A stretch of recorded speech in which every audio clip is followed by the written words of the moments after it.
Hello, class, and welcome to Chapter 5, which was on ecosystems and living organisms. As we go through this, we'll look a little bit at populations, principles of population ecology, different communities, species richness in a community, and then community development. Let's talk about Yellowstone and the gray wolves, first of all. Wolves have always been top predator, and they were very near extinction and actually listed endangered in the year 1974, which is now 45 years ago, a long time. They were reintroduced into Yellowstone National Park in 1995.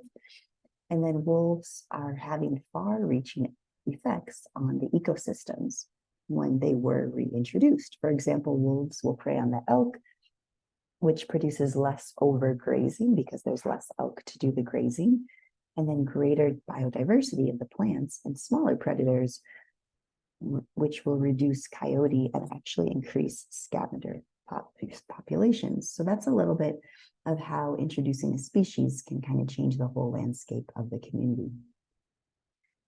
The cumulative genetic changes that occur in a population of organisms over time.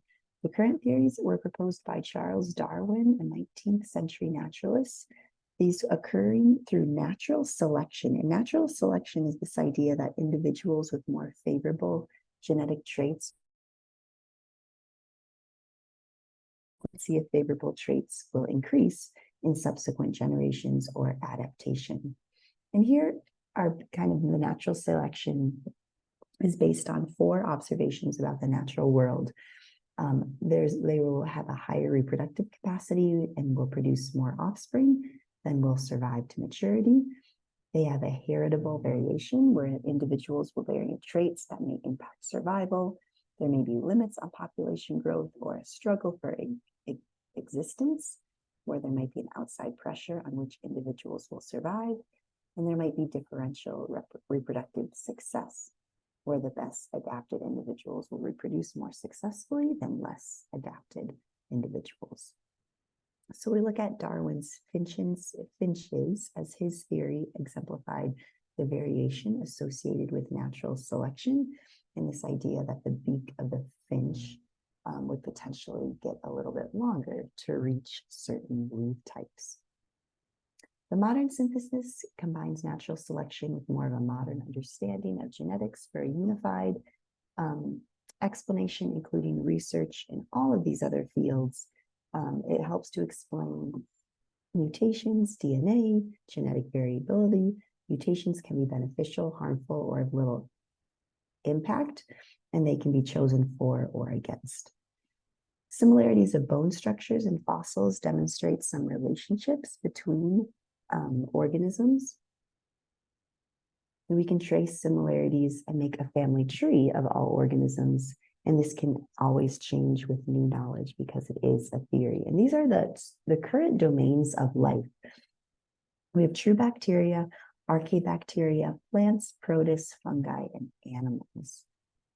So the domains of life, these are many relationships. There are many relationships among organisms and different theories. For example, chloroplasts and mitochondria were separate organisms and mutualistic relationships with cells.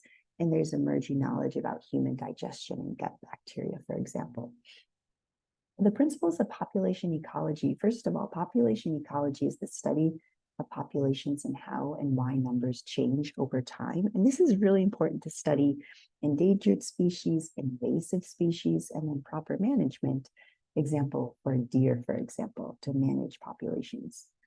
The population, the definition of that is a group of individuals of the same species living in the same geographic area at the same time.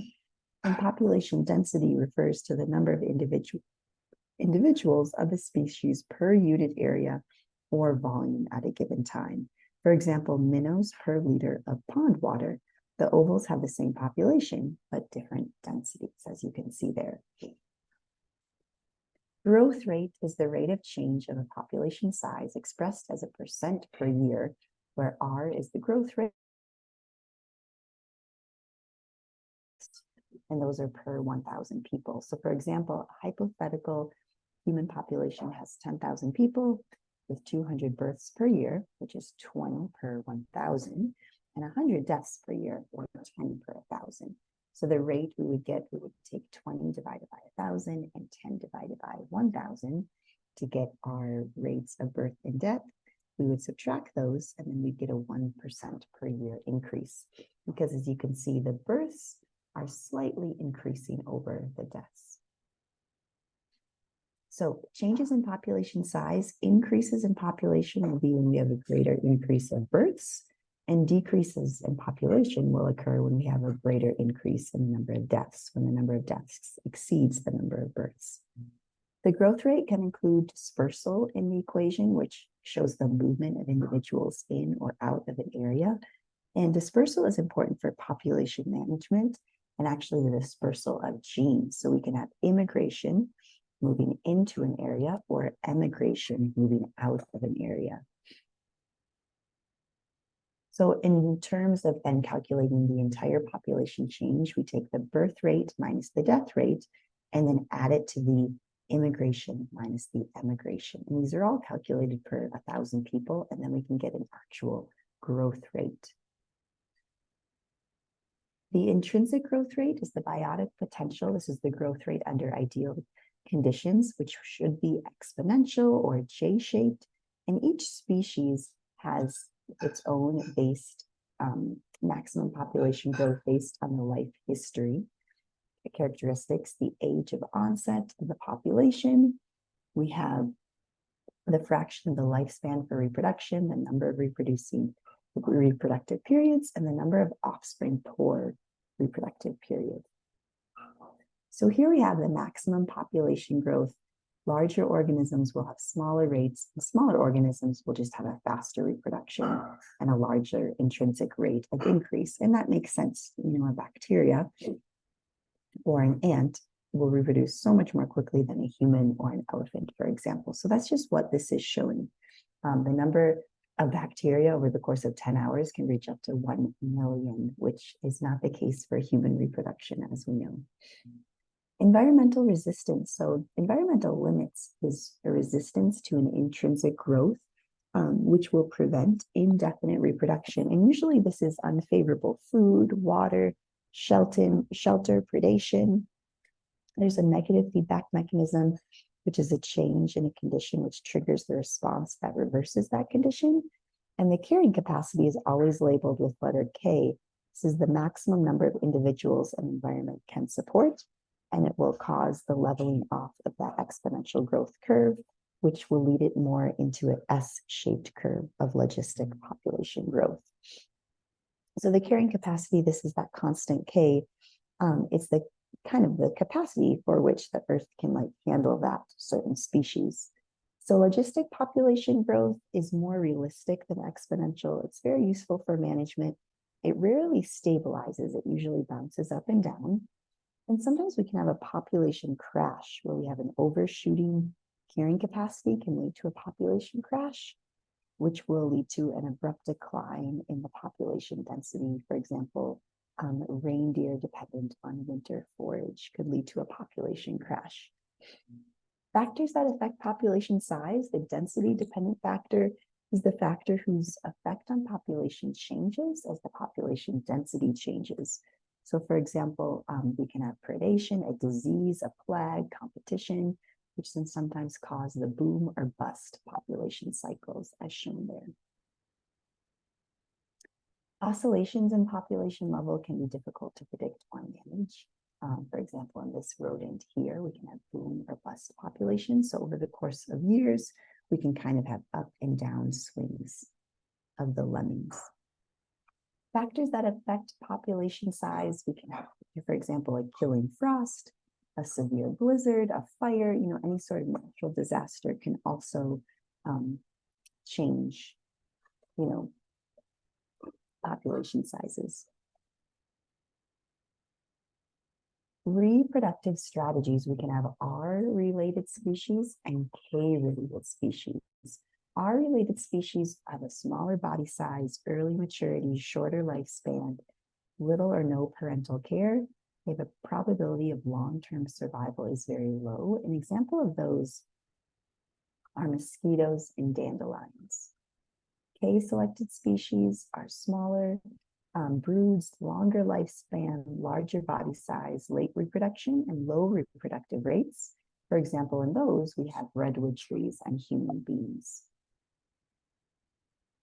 Survivorship is the proportion of individuals surviving at each age in the population, and it's formed from life tables as shown here. So this is a look at survivorship. It shows, it kind of, what it shows is it shows in, whether you're young or old will determine how much survives. So we have a very low kind of old, if we're looking at humans, when an individual or organism is very old, it has a very low survivorship. And then kind of in the middle of its life, it has a longer survivorship. Whereas fish, for example, only live to be very young. Metapopulations is a set of local populations among which individuals are distributed in distinct habitat patches across a landscape. These source habitats are more suitable, births will always be greater than deaths, and there's a high immigration or dispersal rate. A sink habitat is a less suitable habitat where births will be less than deaths, and immigration is needed to actually maintain the population.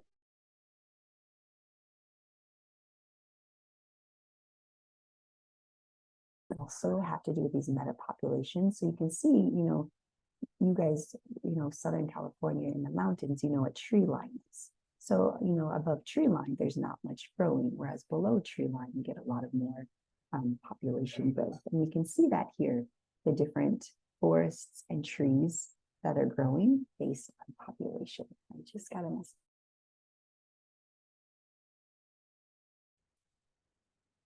A biological community then is an association of different populations of organisms that live and interact in the same place at the same time. And communities can vary greatly in size and lack precise boundaries. For example, a community can be all of these organisms and animals living on this log. They include non-living environment, or when we include the non-living environment, we term it the word an ecosystem. So the community would be everything living in this picture, and the ecosystem would be everything plus the non-living log. An ecological niche, the niche is an organism's role, the totality of an organism's adaptations, its use of resources, and the lifestyle to which it is fitted.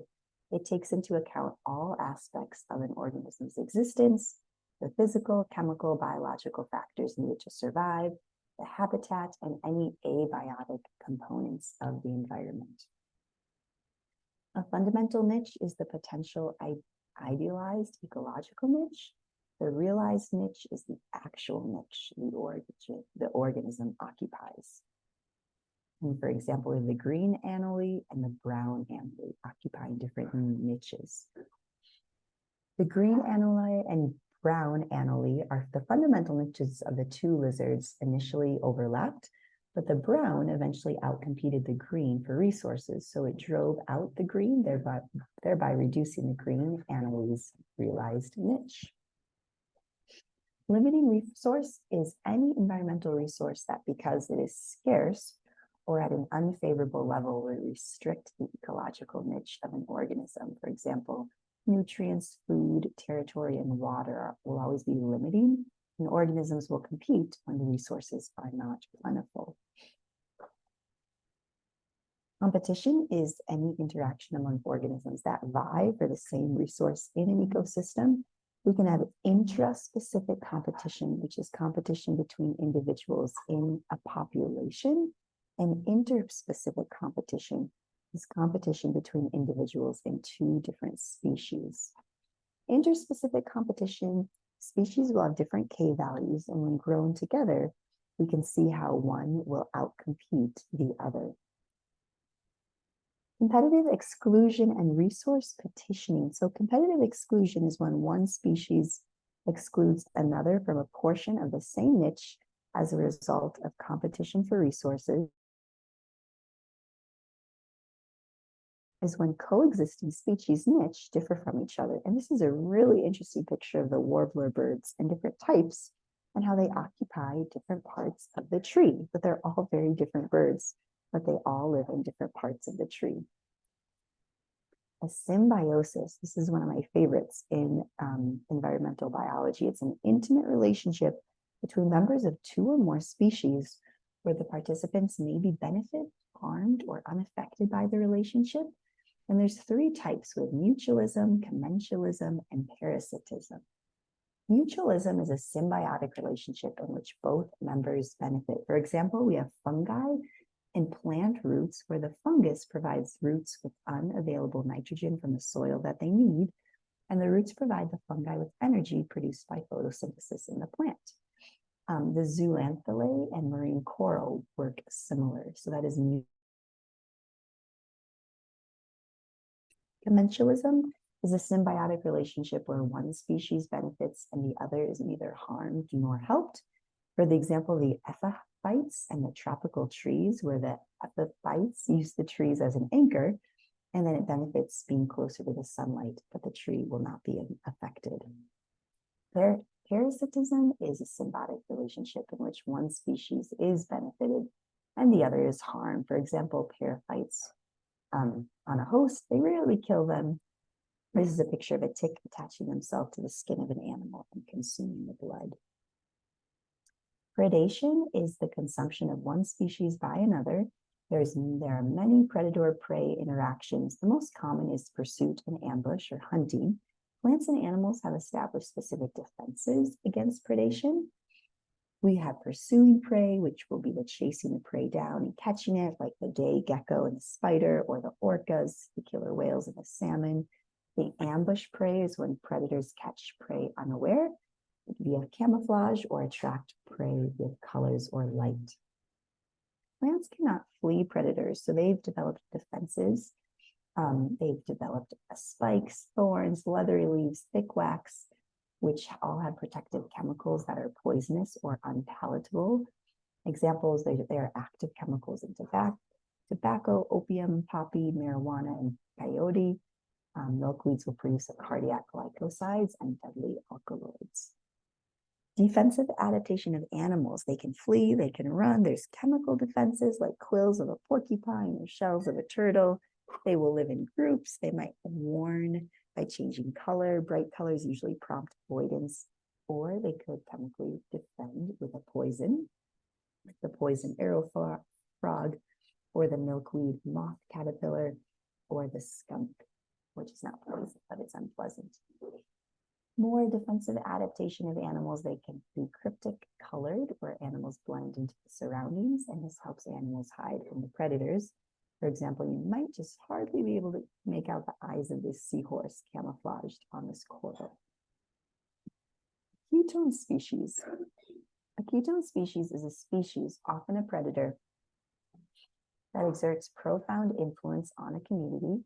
It's more important to the community than what would be expected based on abundance, and the dependence of other species on the ketone species is apparent when the ketone species is removed. So protecting keystone species is a goal to conserving environments, and it's a goal of conservation biologists. For example, the Yellowstone wolf beaver. Species richness is the number of species in a community. Tropical rainforests have a high species richness. An isolated island, for example, would have a low species richness. And it's all related to the abundance of potential ecological niches. And richness often is greater at margins due to the transition or the ecotone. Ecosystem services, important environmental benefits that ecosystems provide. They help to clean the air, clean the water, and provide fertile soil in which crops can grow. And here are different types of ecosystem services from the ecosystem and the services they provide. So take a moment to maybe be thankful for these ecosystems and all the services they do provide. Community stability.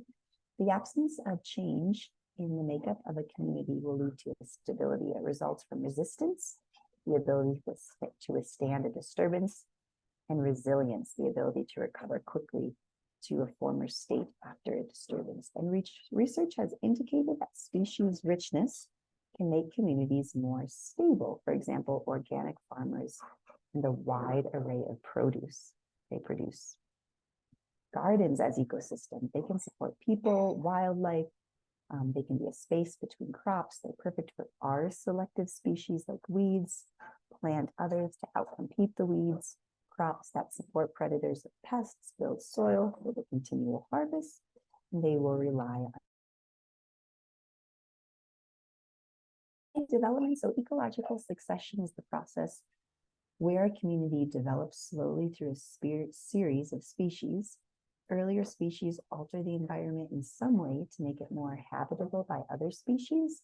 And as more species arise, earlier species are outcompeted and replaced.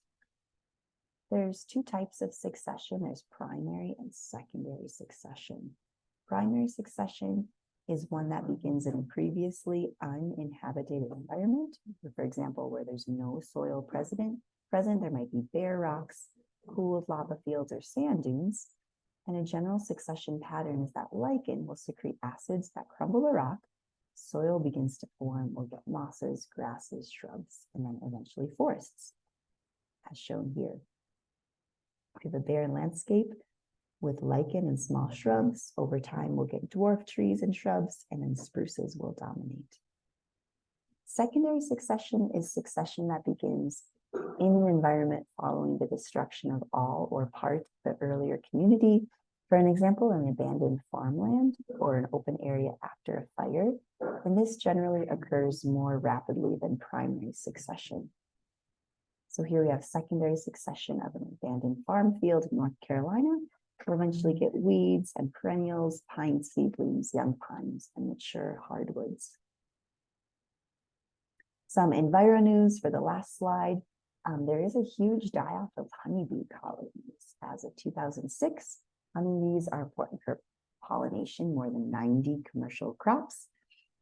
The colony collapse disorder is when bees mysteriously left colonies and there were no dead bees found for autopsies. It was linked with potentially two parasites, fungus and a virus, which are both needed for collapse, one causing a sickness.